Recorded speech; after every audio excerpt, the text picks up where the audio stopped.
To the silent mind, the whole universe surrenders.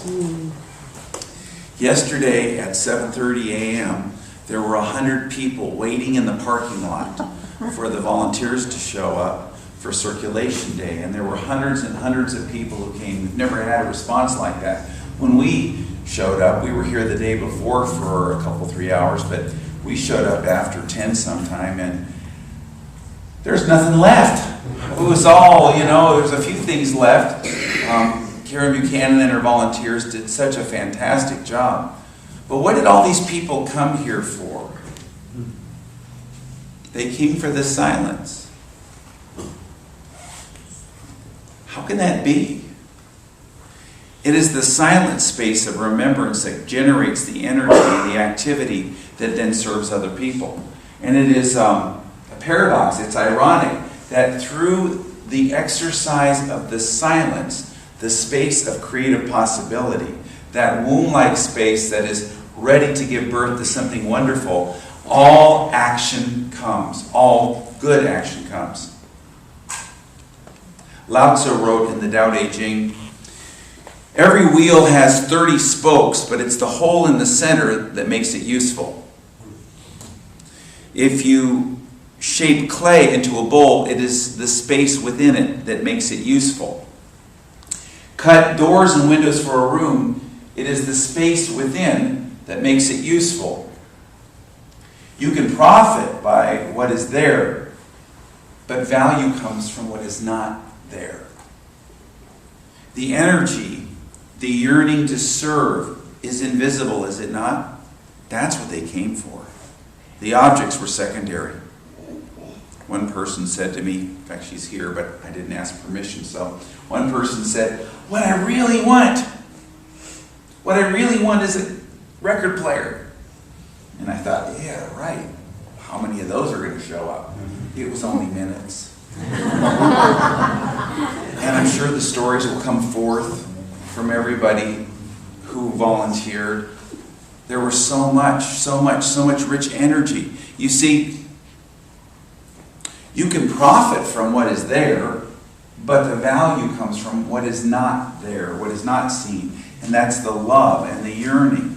And, if you go to a Chicago Symphony concert, you can profit from how many tickets are sold, but the value comes from the energy of that beautiful music. Count Basie once said, it's not the notes, it's the space between the notes. You ever hear him take a solo? Maybe 5 notes, but they're the perfect notes at just the right time. So you say, how do I do this? What's this silence thing? I don't know how to meditate. Meditation is kind of controversial. At least it was when I got here.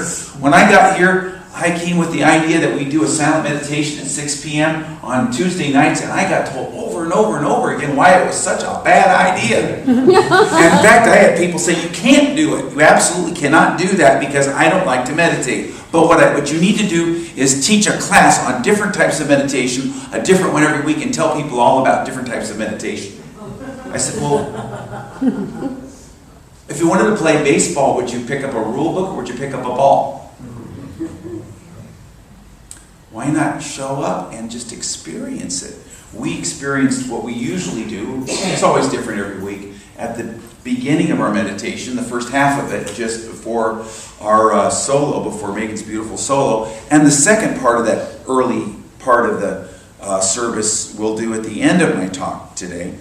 But it's an experience, and you say, well, what kind of an experience? What am I supposed to do? I can't stop thinking. I remember Elizabeth Kubler-Ross talking and saying that she says, I always thought I could not meditate. And then I had some Tibetan Buddhists tell me, what is it you think you're doing while you're sitting next to the dying in the hospice? You're sitting in silence, you're meditating. I always thought I just had ants in my pants. But if I said to you, exercise, it's good for you. Would there be anybody in this room who would say exercise isn't good for you? But if I said, what's exercise? You'd say, well, lifting weights, of course. And you'd say, well, jogging, of course. And you'd say, well, swimming, of course. And you'd say, well, exercises, stretching on the floor, doing yoga, and then you do Qigong and Tai Chi, and it's all exercise, but it all does something different, doesn't it? And yet does it. It enhances the body. And meditation is the exercise that enhances the soul. I remember, and you know what? The thing that keeps us from meditating is performance anxiety and self-judgment more than anything else. Performance anxiety and self-judgment. You know, I run every day, but I really don't run anymore. I pretty much just kind of do this. And it was 5 years ago, I was running, quote unquote, and a couple in their 80s were walking and they passed me. And I said, you got a lot of nerve. A little later that same week, I was doing the same thing down the street, and a woman stopped in a pickup truck. She had a strange look on her face, and she was staring at me, and I finally slowly got up to her, and she said, "Are you okay?" And I said, "Well, yeah. What are you doing?" I said, "Well, I'm running." "It looks like you're having a heart attack." I said, "No, that's just how I run." "Well, it scares people." And I still do it because I know it's good for me and I like it. You know, a woman I knew who was raised a Catholic, and then she went on and did other spiritual pursuits. She came to me, she said, "My friend tells me, you know, ever since I was a little girl, when I would pray, I'd light a candle, and now I meditate and I light a candle and I pray." And she says, "I should have outgrown that by now. Lighting a candle." And I said, "Outgrown it? Do you like doing it?" "Yeah." "Does it help you?" "Yeah, it helps to focus me, but I think I should probably outgrow it, huh?" No! Do what you want to do. Do what works for you. You know, one person is very rigorous, is very disciplined, does certain practices. Another person does something else. But we all need a little more space in our lives. We all need a little more surrender in our lives. However you want to define it, you got to access at the level that you're at. Don't make yourself feel guilty because you're not doing it like the next person or as much as the next person. It is the consistency that makes the difference, not the rest of it. You know, they did a study on child rearing, and Lynn likes to teach love and logic parenting classes. And one of the studies they found was that it really wasn't so important whether a parent was strict or lenient beyond certain, extremes, as long as they weren't, going too far. They found that strict parenting or lenient parenting, as long as it was consistent, the inconsistency is what made the kid crazy. But they'd be healthy if it was consistent. And same with your meditation practice. Make it consistent, a little every day. My dad took his daily word and some silent unity affirmations. How many of you have access to or use Daily Word? Daily Word, the Unity magazine. So instead of just reading it, hang out with it for a little while. Feel it. Feel into it. See what it's like. Oh, how do I feel reading those wonderful words? And then kind of stay in that feeling for a little bit. My dad would just do it 15 minutes a day. That's all he did. But he was a great, great soul. I spend more time, but I built up to it. You need to do what works for you. You know, when I was 14 years old, I was elected the Youth of Unity Regional Chaplain.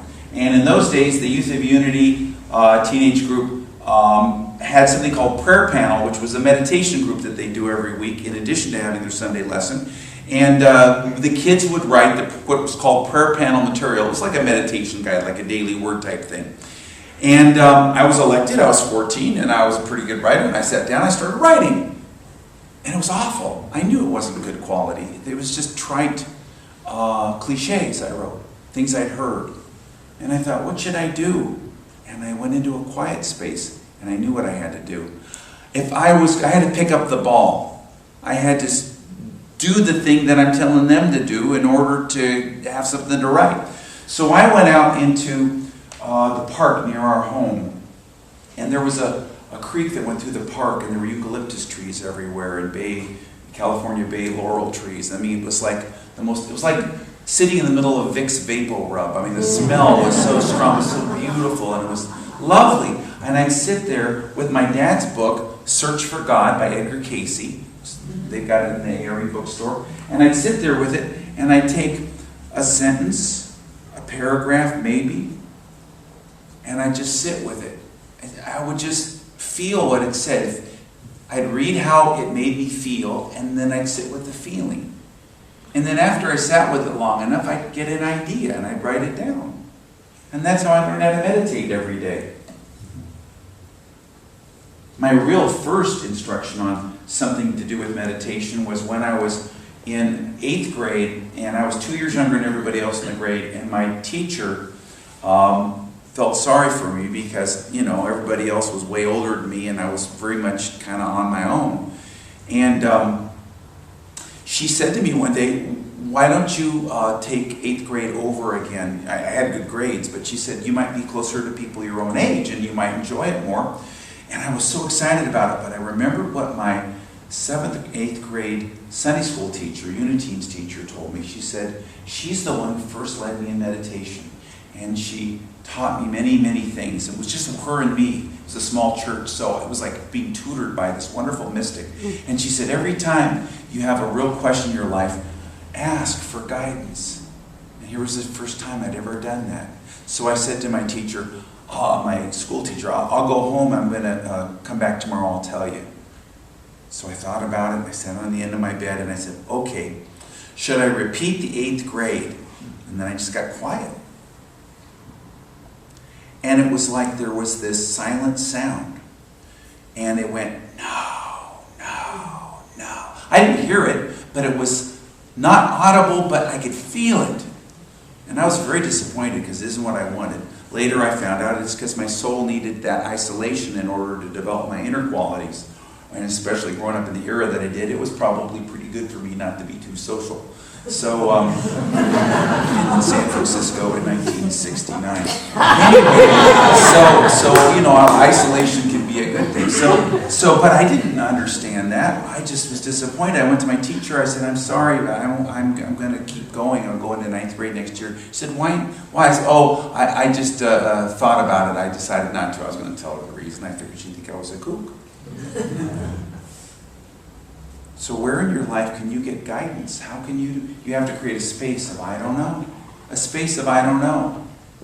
Your soul is like a lens. The light of God is always shining around you. And we call that your spirit. Because your spirit, personally, is one with the entire spirit of everything in the universe. So you're not separate from God. And that aspect of you that's not separate from God, that's one with everything in the universe that dwells beyond space and time in the eternal now, is called the spirit of you. That's what we call it in unity anyway. That spiritual part of you.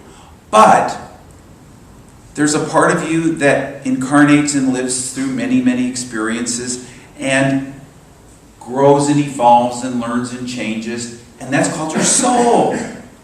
And it's like a magnifying glass. Now this is my dad's magnifying glass. Before he died, when he needed to read things, he would use the magnifying glass. And my mom gave it to my son Jason. He's so proud of it. He never met my dad because he died in 1978, but he gets to have his grandpa's magnifying glass and play with it. But remember when you had one of these when you were a kid? And what did your mom tell you must never do? Burn anything. Yeah. And so what's the first thing you did? So what happened is that somebody down the street knew how to do this. And they just take a piece of paper and they just burn it and it'd flame up and it would be so cool, and you couldn't do it, could you? You tried and you just couldn't make it work.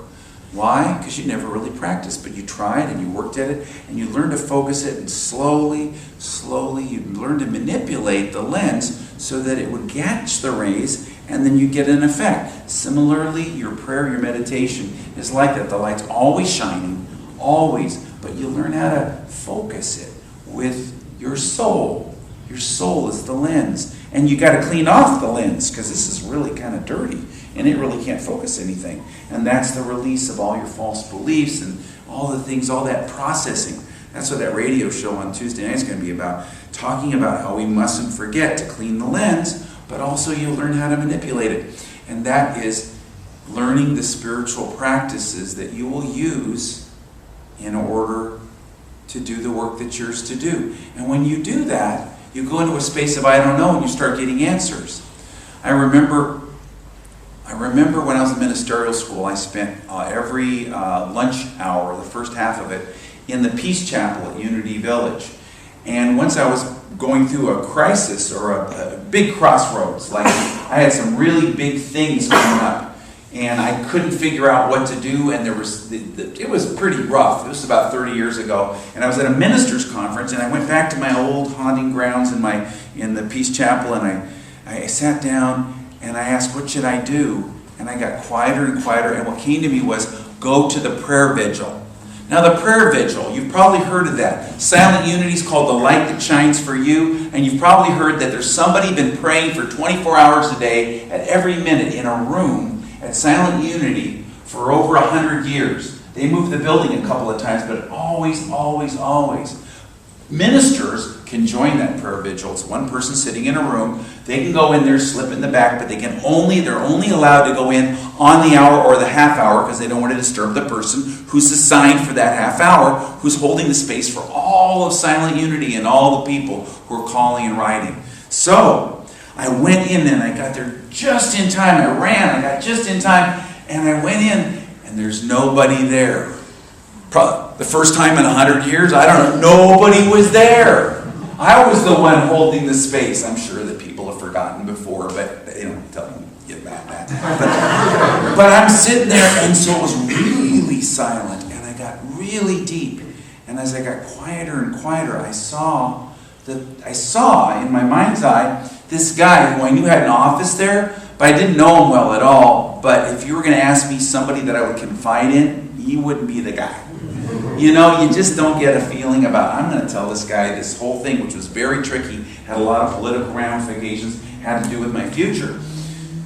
So I made an appointment with the guy because it was so strong I couldn't get over it, and I went in and talked to him. He was the only person in the world, let alone there at Unity Village, who had the exact answer. He had a piece of information that he had just found out that day that was able to get me to where I needed to be, that my next 7 years came out of that one experience. Now, what's that about? That's the power of silence. I suggest that everybody go home tonight and Google these words: Pope Francis atheist interview. Because, and you know, what'll come up is, this guy's coming out of the closet. I'm telling you, he's amazing. Because his beliefs are like very different than what I think they expected. But in this interview, what happened was the leading anti-Catholic Church journalist of Italy, who was just a real muckraker and a leading atheist, contacted the Pope's office saying he'd like to have an interview with him. And he's a very famous guy. And he knew that he wasn't going to say yes. No Pope would ever talk to this guy. And he got a phone call, surprise, surprise. Hi, this is Francis. When would you like to meet? I have 3 times. He said, what are you calling me for? I said, well, you said you wanted to talk to me, and I'd like to talk to you. And he said, well, okay. And so they set up the time. He says, well, I don't know what else to say except for I give you an embrace through the phone. He says, well, let's do it in person when I come. First thing Pope Francis said to the guy was, all my friends say that you're going to try to convert me. And he says, that's what all my friends tell me too. He says, you know what? Trying to convert people is utter nonsense. Pope Francis is saying this. He says, proselytizing is ridiculous at its face. What we need to do is listen to each other. And shining the light. And he said, you know, he says, grace, you're touched by grace. I'm an atheist. Doesn't matter. You're touched by grace. You don't even know it. And then he starts telling all these things. One of the things, this is a little off topic, was that the way the whole creation will be is that transcendent light that transcends all creation is greater than any creature, and in the end will fill every soul and every being in oneness. I mean, this guy, it's no wonder that one of the leading theologians up here in Mundelein said, I'm trying to walk all my friends from the edge of the cliff. Because, you know, it's really challenging. But what I wanted to tell you was when this journalist asked him, are you a mystic? Or you have a mystical vocation? He said, well, what do you think? Well, I guess not. He said, yeah, probably not. He said, but let's think about what that word means. It's the stripping away of all your beliefs, all the accoutrements, everything. You strip everything away and rise up into the oneness with an experience which maybe for a moment, but will feed you your entire life. Have you ever had that experience? He was asked. He said, well, rarely. But let me tell you about a time.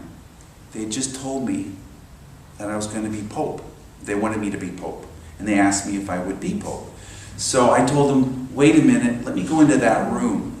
You know, he says, there's a room right off the balcony where when they announced the new Pope. He said, and I went into that room by myself. And I was filled with such an agitation. To calm my mind, I drove every thought out of my mind. I became totally silent, and I sat there and waited. And after a time, I was filled with such a light. And although it wasn't for long, it felt like it was forever. And I got up and I walked into the other room and signed the document, and we all went out into the balcony.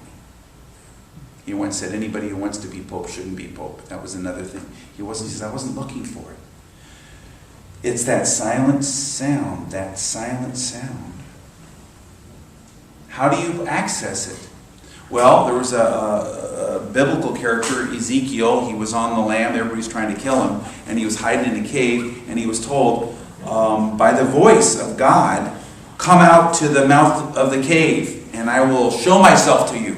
And he stood there, and there was a hurricane, and God was not in the hurricane. And there was an earthquake, and God was not in the earthquake. And there was a great fire, and God was not in the fire. And then there was a still, small voice. And that's where God was. A silent sound. And he got the guidance he needed. A silent sound.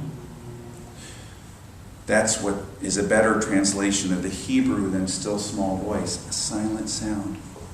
Go into that space of I don't know. You know, there's always a greater possibility. But you'll never catch that vision of the greater possibility as long as you're attached to the familiar thing that you know. Let go of the familiar thing that you're so comfortable with, that familiar thing that you think you know, and open up to the greater possibility of the I don't know. There's a greater possibility. Open up to it. How do I do that? Well, funny you should ask. I've got a little process here.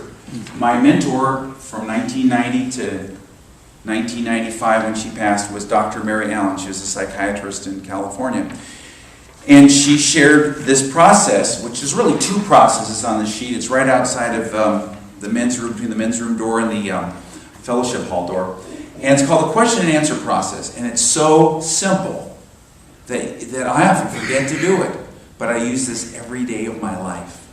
Because it opens up a space of I don't know. Opens up a space of I don't know. Question. Write down a question or say it out loud. I use a tape recorder sometimes. What do I need to know about thus and such, whatever it is? Go into I don't know. And then take the first thing that comes up. And then if it feels clear, you've got your answer. If not, ask another question. Or if you feel agitation, there's another process here, which I won't go into. And if you do this, that's what I was doing to get that answer, to know what it is I was supposed to do. You'll know what to do. If you move into a space of I don't know, you create a space. You know, in the Gospel of Thomas, Jesus said, I am the light that's over all, I am the light that's in all. From me the light goes forth, to me the light returns. Split wood, I am there. Lift up a stone, and you'll find me there. What's inside the wood? Nothing. Space. Lift up a stone. What's there? Nothing. Space. You may not be a person who's going to meditate for hours at a time. But you can ask a question and go into I don't know. And you can string those little spaces like pearls. And that's a form of meditation. You can take something familiar like the Lord's Prayer or the 23rd Psalm. Wayne Dyer takes the first 10 words of the Lord's Prayer and stretches it out to a couple hours. You may take 5 minutes. You may take 1 minute. but taking that space into your life. There's so many things that are pulling on you, so many ways we fill that space. We have to empty that space. It's Norman Vincent Peale, The Power of Positive Thinking. I drove him around in 1978, and in his talk that day, he talked about his sack of potatoes method. And he said that the way he meditates is he imagines he's a sack of potatoes, and then he kind of shakes his hands and feet until all the potatoes roll out.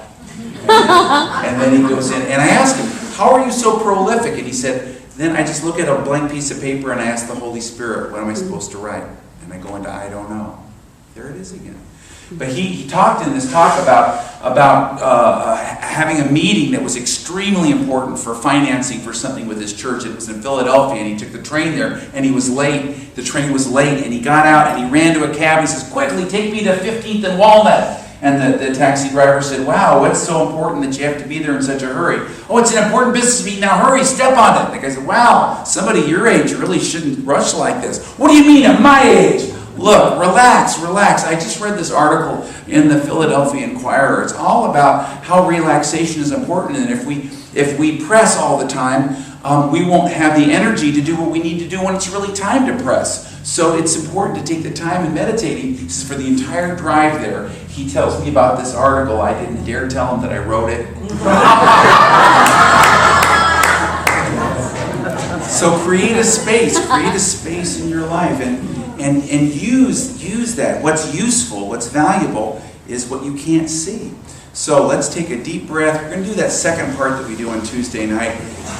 And let it out, and just let all the potatoes out. And just relax. And I always say, let go of whatever you're writing, whatever you want to read. Just let it go. Set it down.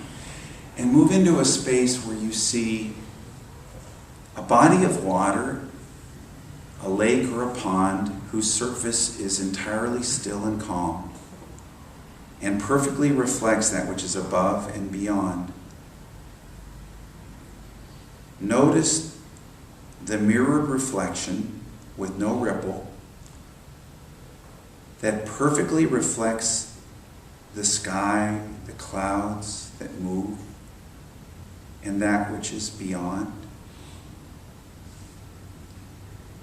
See the mirrored reflection on the calm, still surface.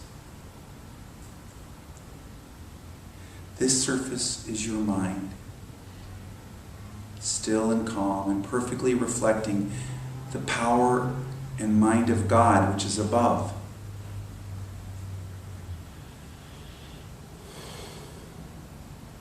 And in this stillness, deep within this mirrored surface, the stillness has allowed all thought to settle to the bottom. For in still waters, the sediment drops to the bottom. So it's crystal clear and pure.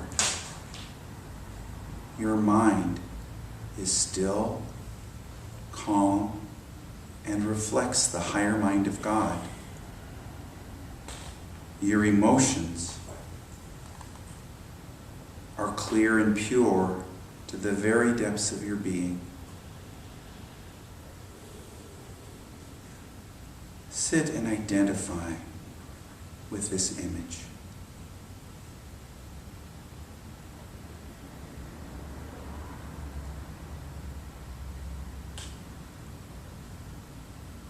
And now in this moment, ask any question you have, go into a space of I don't know, and just listen.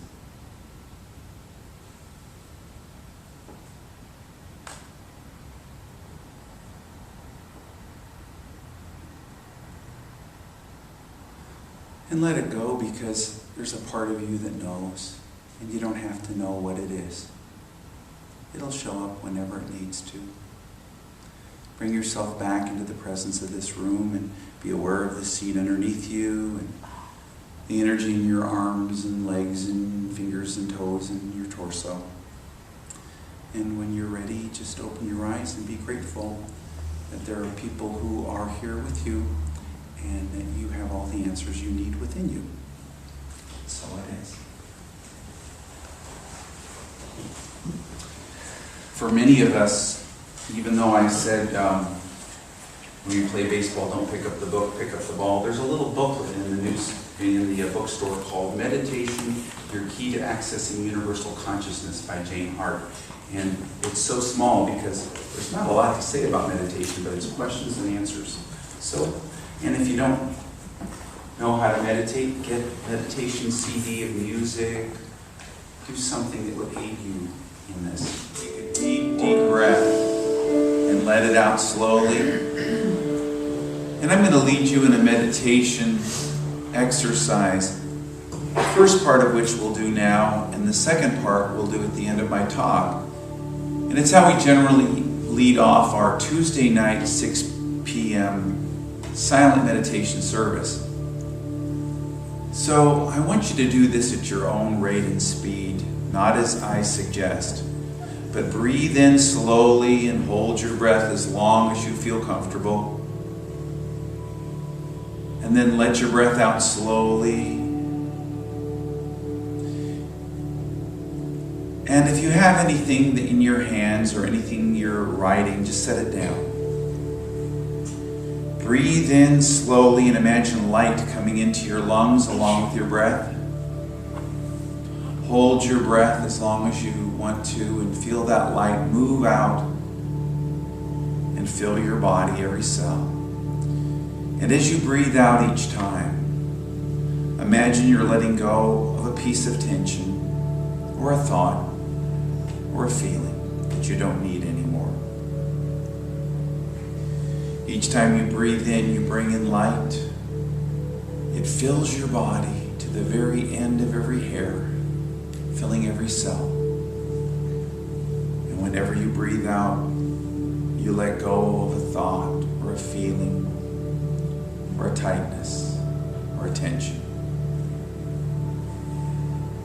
And now as you breathe in, of course that light comes in, but it not only fills your body, but it expands beyond you in a bright emanation, a radiance all around you.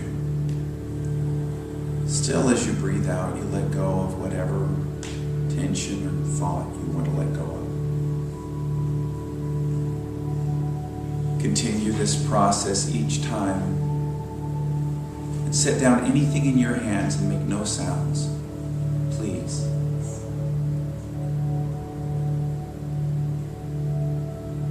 And each time you breathe in, that light gets brighter and brighter as it now surrounds all around you, emanates around you, fills the room and blends with everyone else's, merging and blending.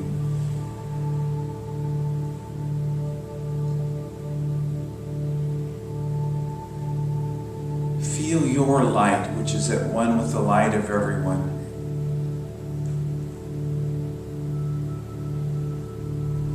Feel the light filling this room.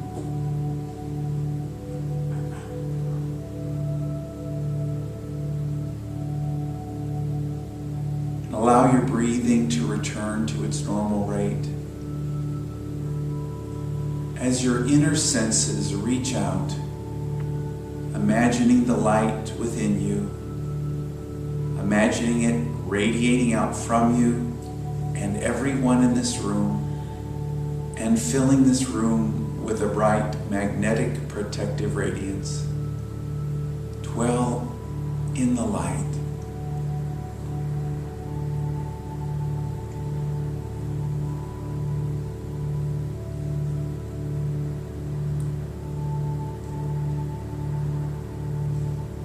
With your inner senses, feel the radiance, feel that light, see it, know it, and feel the oneness with every other soul in the room.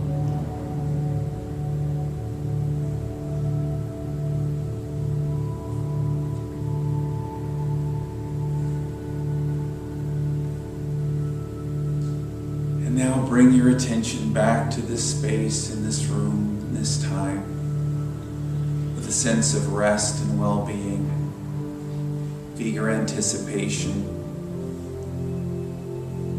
blessing.